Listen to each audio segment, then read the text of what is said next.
আসসালামু আলাইকুম বন্ধুরা, কৃষিপ্রেমী ইউটিউব চ্যানেল থেকে সবাইকে ধন্যবাদ। আজকে বলতেছি, আজকে আমার হাঁসটা অনেক পরিমাণে ডিম দিছে। আজকে 31টা ডিম দিয়েছে হাঁসগুলো। যাই হোক, হাঁসের খাবার ভালো থাকলে হাঁস কিন্তু দ্রুত ডিম দেয়। আবার আরেকটা কথা বলি, একটা টাকাও কিন্তু আমার হাঁসের খরচ নাই, একটা টাকাও নাই, এক সেট করা পয়সাও নাই। সামথিং কিছু ওষুধের টাকা, কিন্তু ওষুধের টাকা ওটা ধরা না ধরলেই হয়। যাই হোক, যারা হাঁস খামার শুরু করতে চান কিংবা হাঁস খামার করবেন, তারা আমার সাথে যোগাযোগ করবেন।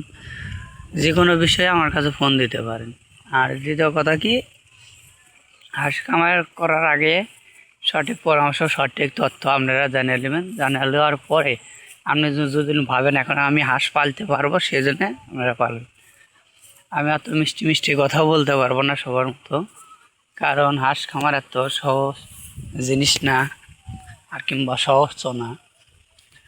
খামার বিষয়টাই হলো কারণ অনেক কঠিন বিষয়। যাই হোক, এখন আপনাকে দেখায় হাঁসগুলো প্রচুর পরিমাণে এদিকে খাবার আছে, ধান, শামুক, শেওলা, লতা পাতা। আপনারা এমনও ভিডিও দেখেন যেটা আপনাকে মোটিভেশন ভিডিও যারা দেয় তাদের ভিডিওগুলো নিয়ে দেখেন, আর আমরা তো অরিজিনালি খামারি, সেই বিষয়ে আপনারা দেখেন না।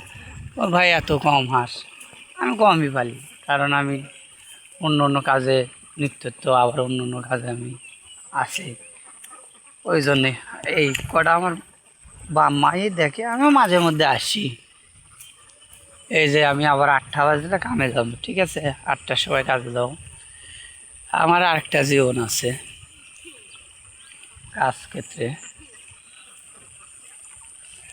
আপনারা চাইলে কাজের পাশাপাশি হাঁস খামার, ছাগল খামার করতে পারেন। যে যদি আপনার বাড়ির শ্রম দেওয়া মানুষ থাকে তাহলে আমরা করতে। আর হাঁস আমারই কোনো কষ্ট নাই, এই কি দেখা, চোখের দেখাটা দেখলি হয়ে যায়। আমি কি এদিকে কান্দে নিয়ে ঘুরতেছি না, কিংবা মাথায় তুলে নিয়ে ঘুরতেছি না, ঠিক আছে।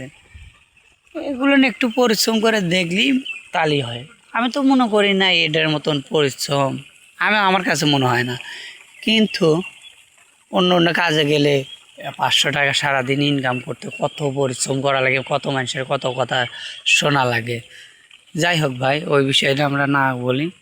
আমরা যে বিষয়টা বলতে যাচ্ছি, হাঁস খামার যদি আপনারা শুরু করতে চান কিংবা শুরু করবেন, তাহলে দেখে শুনে বুঝে আপনারা হাঁস খামার শুরু করেন।